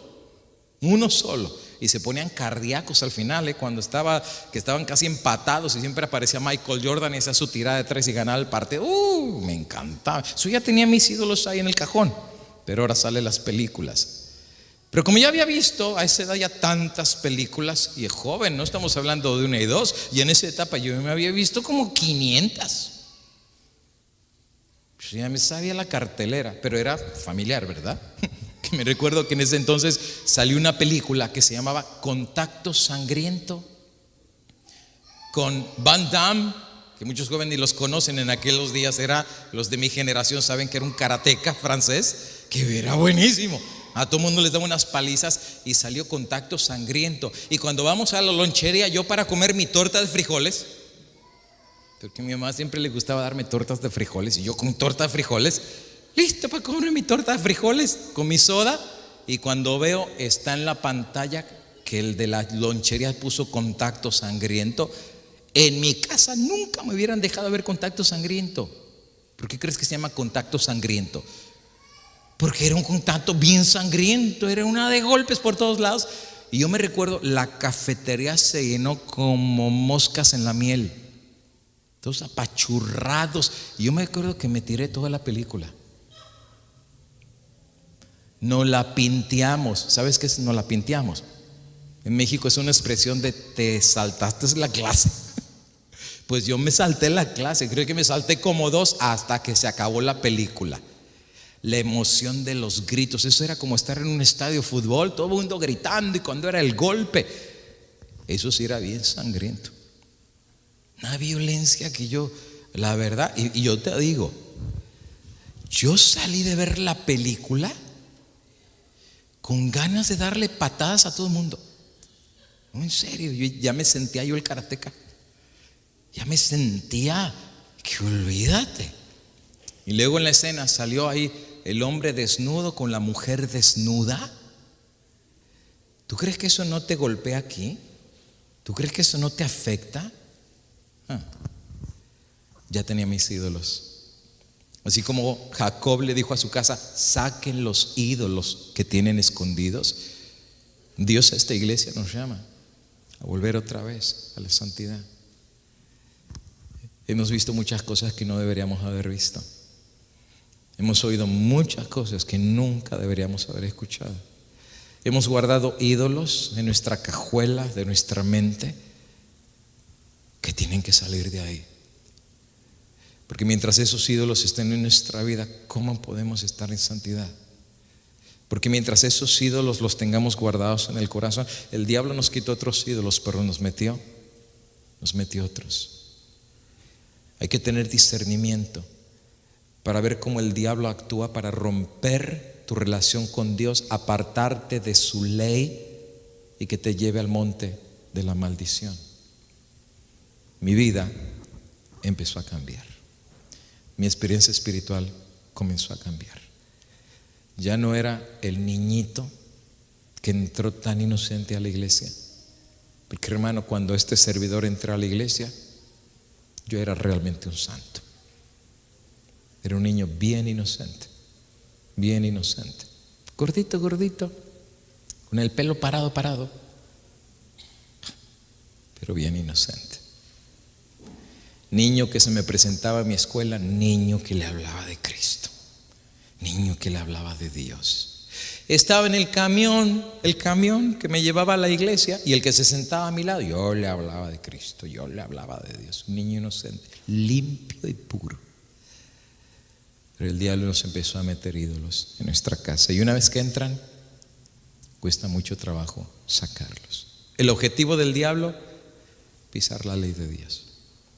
Y nuestra experiencia espiritual fue decayendo poco a poco. Por eso, hermano, yo no juzgo la experiencia de algunos. Yo entiendo. Abrimos la puerta al pecado, transgredimos la ley de Dios y nuestra vida espiritual se va por el caño. Yo sé lo que es eso. El espíritu de la crítica entra en tu vida, porque Dios te santificó, te llevó una norma alta de la ley de Dios, y empiezas a pecarla, a romperla, y tu vida espiritual se empieza a deteriorar. Y yo sé que es eso. Me recuerdo ya cuando teníamos la edad de 16, 17 años, nuestra experiencia espiritual fue tan rutinaria que fue mortal. Me recuerdo que terminaba el culto, regresábamos a la casa, comíamos en casa. Híjoles, hermano, nos comíamos a todo el mundo en la iglesia. Todo el mundo. Al diácono, al que predicó, al de la escuela sabática que llegó tarde, que es responsable, a la que cantó, que para qué cantó, porque se tiró un gallote, y si no practicó mejor que no hubiera cantado. A todo el mundo no comió. El diácono fue sin corbata, el pastor llegó tarde, a todo el mundo no lo comíamos. Claro, al que dejábamos de postres, pues siempre era el pastor, ¿no? Si no lo dejamos de postre. Yo sé lo que es hablar contra un pastor, porque nosotros lo hicimos y nos sentíamos justificados. Así es el pecado, te ciega, y te molesta. Eso sí, terminando de comer, a descansar conforme al mandamiento. ¿Tú crees que íbamos a hacer obra misionera? No, a dormir, barriga llena, corazón contento. Me acuerdo, me subí a mi cuarto, pues era bien. El sol estaba todo lo que daba, a la 1 de la tarde.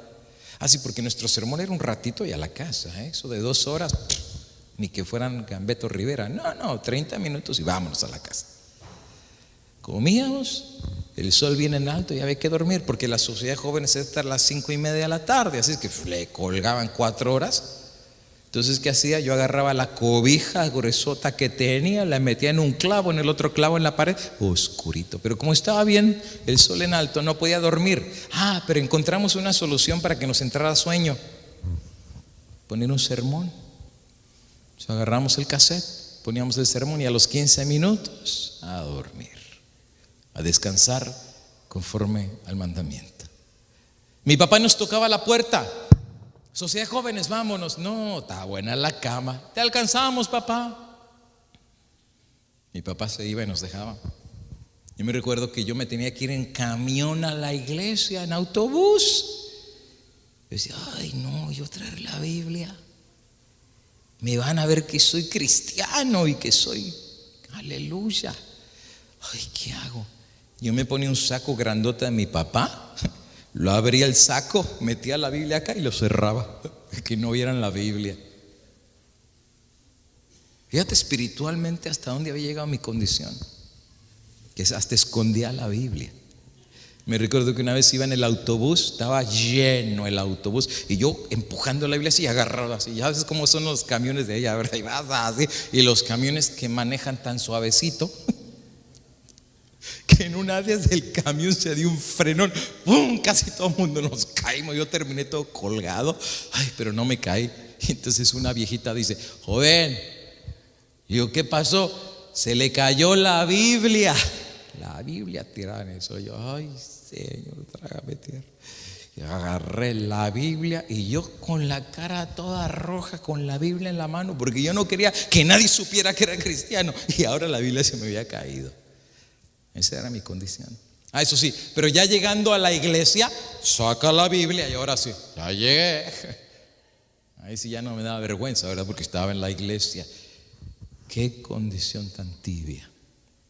Qué condición tan tibia. Y yo estuve así muchos años. Me afectó. Nadie puede servir a dos señores. Dios no te puede reavivar a menos que tú no reformes en tu vida. Yo sé lo que tenía que cambiar. Yo sé que tenía que tener cambios radicales en lo que estaba viendo en la televisión, porque ese se había convertido en un monstruo para mí. Yo sé que tenía que tomar decisiones en la música que estaba escuchando. Y decir, joven, yo sé lo que es escuchar música mundana. I know lo que es escuchar a los ídolos de aquel entonces, desde Luis Miguel, los Tríos, los Panchos, Cristian Castro. Yo me los escuché. No escuchaba a Vicente Fernández porque tampoco estaba tan viejo, ni a Pedro Infante, ni a Jorge Negrete, pero yo sé lo que eran los ídolos de mi tiempo. Estaban los Parchís, estaban los Timbiriche, estaban los Chamos de Venezuela. Yo sé lo que es todas esas canciones y bailar. I know what is that. Yo sé lo que tuve mis luchas, y yo también caí porque yo escuchaba a Mecano con Cruz de Navajas. Yo los escuchaba. I know, yo sé lo que son las canciones y me las sabía de memoria y las tarareaba. Claro, yo no le podía decir a la iglesia, yo conozco todo eso. Tenía que guardar mi santidad porque mi papá era el anciano de iglesia. Que no se enteren en la iglesia que el hijo del anciano es más mundano que los mundanos. Los malos son los de allá, nosotros somos la luz. Uy, si supieran que la lámpara se fundió hace rato. Y supieran que la vela ya no está así, está así. Y que la luz está titileando. Por eso yo los entiendo, jóvenes. No los entiendo. El mundo atrae. Y otros ídolos. No codiciarás. Yo había codiciado un montón. Codiciaba muchas cosas que Dios no me dio. El diablo es tan astuto. Me acuerdo que estando en esta condición, a mí lo que le estoy hablando es de corazón, Estoy contando cosas que son muy personales. Mi mamá, nosotros no fuimos ricos. No fuimos ricos. Yo no crecí en una cuna rica. Éramos 7 de familia. Mi mamá, como podía, nos alimentaba. Teníamos una tiendita y cuando nos mandaba a la escuela, las tortas les sacaba el migajón, les llenaba de frijoles negros y las tapaba con un migajón. Y yo estaba cansado de las tortas de frijoles. Ya no quería tortas de frijoles. El compañero con el que yo comía, la mamá le hacía tortas, tomate, cebolla, lechuga, mostaza, mayonesa y unas rebanadotas de jamón de cerdo. Y se veía tan buena, se veía bien sabrosa. Yo me recuerdo que cuando estábamos en el lonche, mi amigo le daba 3 mordidas y me decía, cambiamos torta. Digo, ¿quieres mi suculenta torta de frijoles negros? Dice, es que ya no quiero esta, ¿tú quieres? Y se veía bien apetitosa, se veía bien sabrosa. Decía, no, pero pues es de jamón, ¿cómo iba a comer jamón? O sea, no puedo comer jamón. Y estaba la lucha, ¿no? Pero cuando espiritualmente no estás bien, y yo ya no estaba muy bien porque el mundo se empezó a meter a mi vida y mi espiritualidad ya estaba comprometida, que llegó el momento en que un día le dije a mi compañero, pues dame para probarla. Uy, estaba sabrosa. Uy, disfruté cada mordida que le di. Rica, rica. Yo me recuerdo que él tenía para tomar una Coca-Cola bien fría. Y a mí me habían enseñado en la iglesia que la Coca-Cola no se puede tomar, que tiene cafeína, que es lo peor que puede haber la coca, y no tomábamos coca. Pero yo dije, pues ya metí una pata, voy a meter las dos. Y estaba bien rica la coca con la torta de jamón. Y en la cabeza hasta me chupé los dedos. Pues esa fue la primera de muchas tortas más de jamón que me comí. Pero era un pecado secreto que mis papás no sabían. Pero me empezó a afectar espiritualmente. La Biblia dice: la paga del pecado es la muerte. Y mi vida espiritual se estaba muriendo. Y yo lo sabía. Ya no tenía el gozo de ir a la iglesia, ya no tenía el gozo de leer la Biblia, ya no tenía el gozo de cantar, ya no tenía el gozo de estudiar la Biblia. Antes yo me devoraba la Biblia, me la comía la palabra de Dios. Ahora ya no me atraía tanto, lo demás me atraía, hasta que entré en razón que me volví mundano dentro de la iglesia, que violaba la ley de Dios, pero seguía en la iglesia. El sábado, ni te cuento el sábado, empezamos a hacer cosas malas el sábado.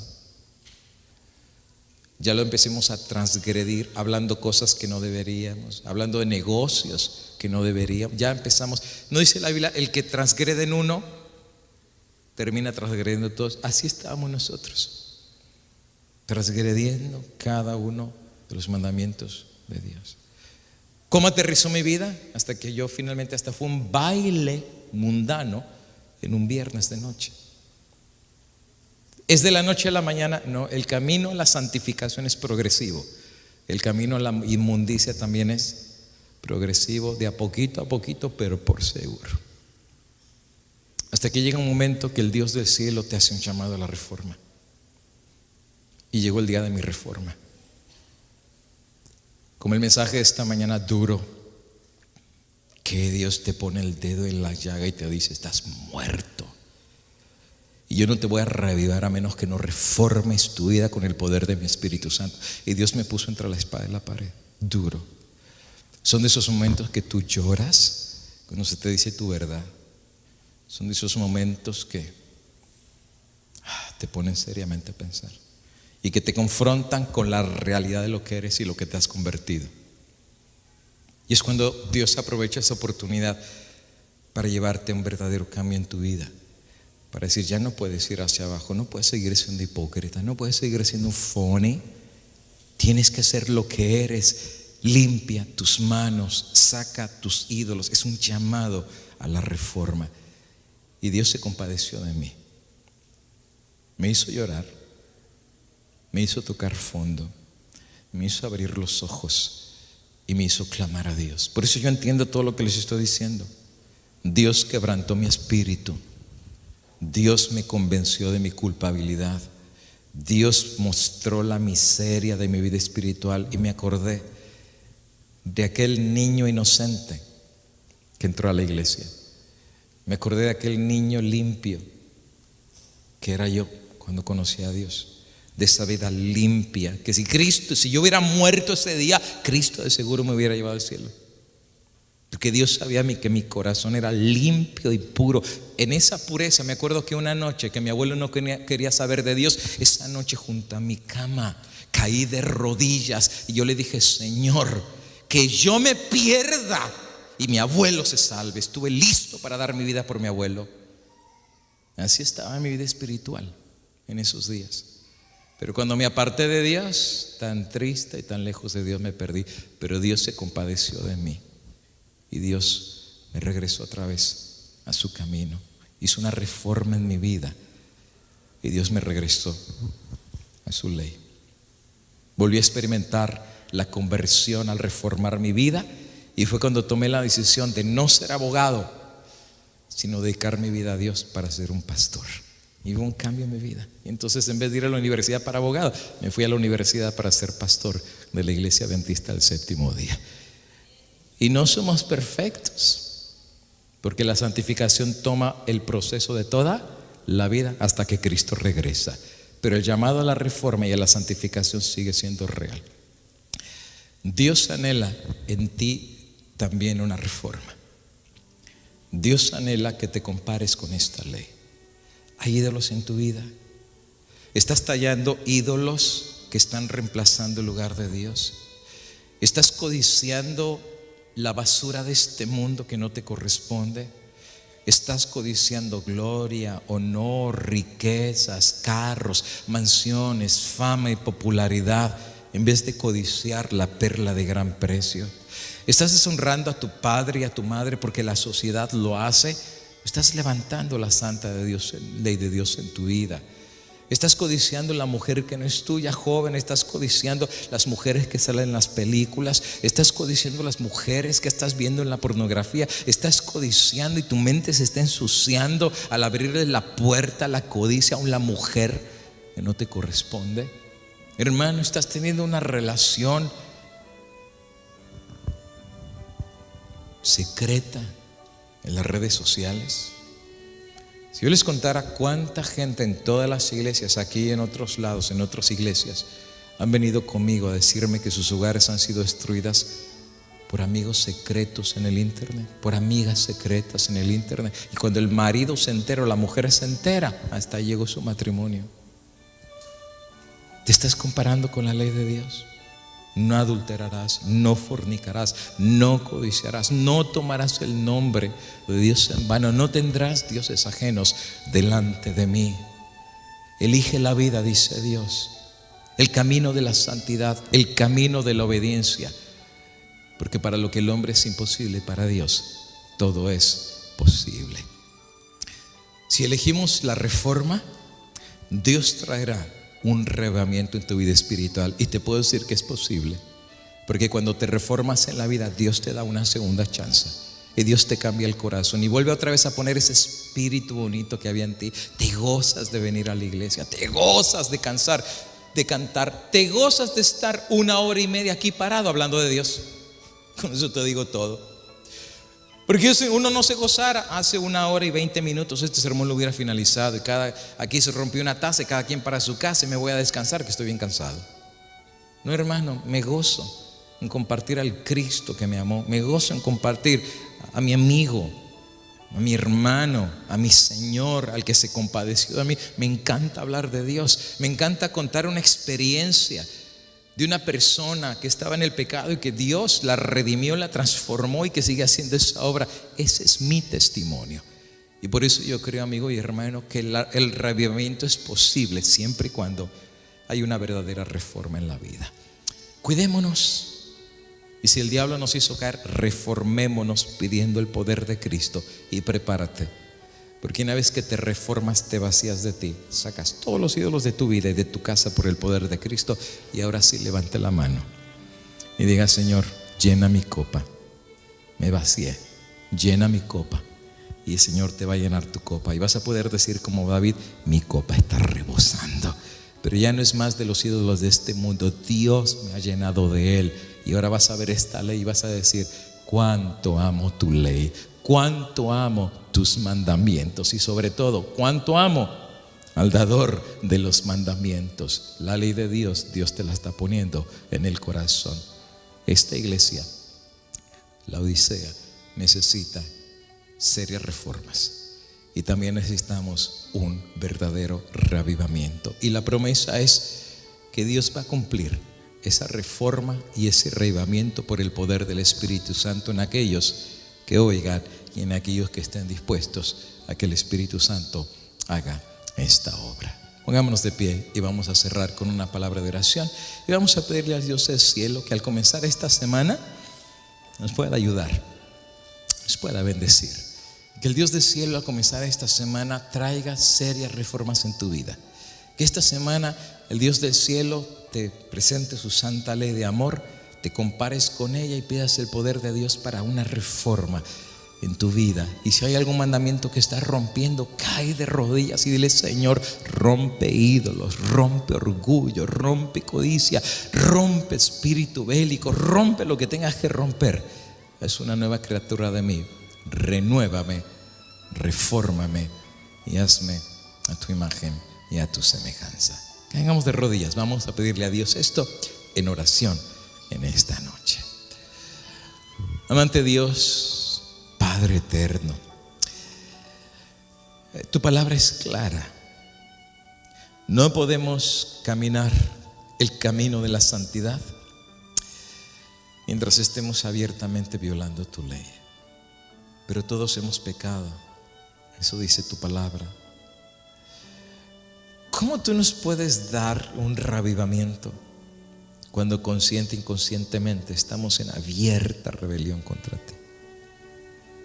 Padre, tu santa ley es levantada como el monumento de la norma, la meta de Dios para tus hijos. Hijos que aprendan a amar a Dios y al prójimo. Hijos tuyos que se santifiquen apartándose de este mundo de tal manera que sus vidas sean reformadas para reflejar cada vez más la misma obediencia que Cristo tuvo a su Padre. El mundo dirá: es imposible, pero el verdadero cristiano dice: todo lo puedo en Cristo que me fortalece. Porque así como Cristo amó al Padre y lo obedeció, habrás de tener hijos e hijas que amarán tanto a Dios que estarán dispuestos a morir al yo y obedecer a Dios, a tener sus vidas y sus ídolos en tan poca cosa que, como los grandes hombres de Dios, estarán listos para sacarlos, destruirlos, romperlos y hasta convertirlos en letrinas, para poner al único Dios verdadero, que su nombre es Cristo Jesús. Padre, ayúdanos a reflexionar cada quien en nuestros caminos. Si hemos pecado, si hemos roto alguno de tus mandamientos o varios, hay un llamado a la reforma, hay un llamado al cambio, hay un llamado a volver a ti. Si hay un joven, Padre, que, como mi experiencia, empezó bien, pero poco a poco se fue apartando y apartando hasta que se enfrió espiritualmente, Padre, si tú me rescataste, yo sé que puedes rescatar a los jóvenes. Regrésales el primer amor. Regrésales ese gozo que tuvieron algún día de venir a tus caminos. A los hermanos adultos, padres, y también nuestra experiencia se atoró, si nuestra experiencia espiritual dejó de crecer, si en algún momento ídolos se introducieron en nuestra vida, el pecado de la codicia, del adulterio, de la fornicación, de la deshonra a Dios y aún la idolatría entró en nuestro corazón. Oh Padre eterno, haz una reforma. Cristo está a punto de regresar y tu iglesia está tibia. El Señor está a punto de entrar a esta tierra para buscar a los suyos y todavía nos encontramos ni fríos ni calientes. Padre, hay un llamado a tu iglesia a reformarse y a reavivarse, y pido que esta semana el poder del Espíritu Santo obre en cada conciencia y en cada corazón para elevar la norma en nuestra vida, traer una reforma en nuestros hogares y en nuestra vida espiritual, y que podamos regresar la semana que viene contando que el reavivamiento no es una idea, es una realidad cuando ponemos a Dios en primer lugar. Dios te bendiga y te guarde, hermano. Dios te bendiga, joven. Dios te bendiga, hermano, que luchas. Dios te bendiga, hermana, que estás peleando la buena batalla. Dios te bendiga, querido joven, que estás siendo tentado, pero estás aprendiendo a ser victorioso en Jesús. Persevera, sigue adelante, no te desanimes. Agárrate del llamado de Dios a la vida eterna. No mires hacia atrás, mira adelante. Mira adelante, agárrate del poder de Dios y ve dejando hacia atrás lo que tengas que dejar. Pero sigue caminando. Y 7 veces cae el justo, pero 7 veces Jehová lo levantará. Sigue adelante, querido hermano y querida hermana. Agarra a tus hijos de la mano, no los sueltes, y agárrate de la mano de Jesús y lleva el barco de tu vida y de tu hogar y de tu iglesia a la patria eterna donde Jesús nos espera. Danos de tu bendición, Padre eterno, y que esto, más que ser una idea, pueda ser una realidad en cada uno de nosotros, en el sagrado nombre del Padre, Hijo y Espíritu Santo, a quien sea gloria para siempre. Amén. Amén.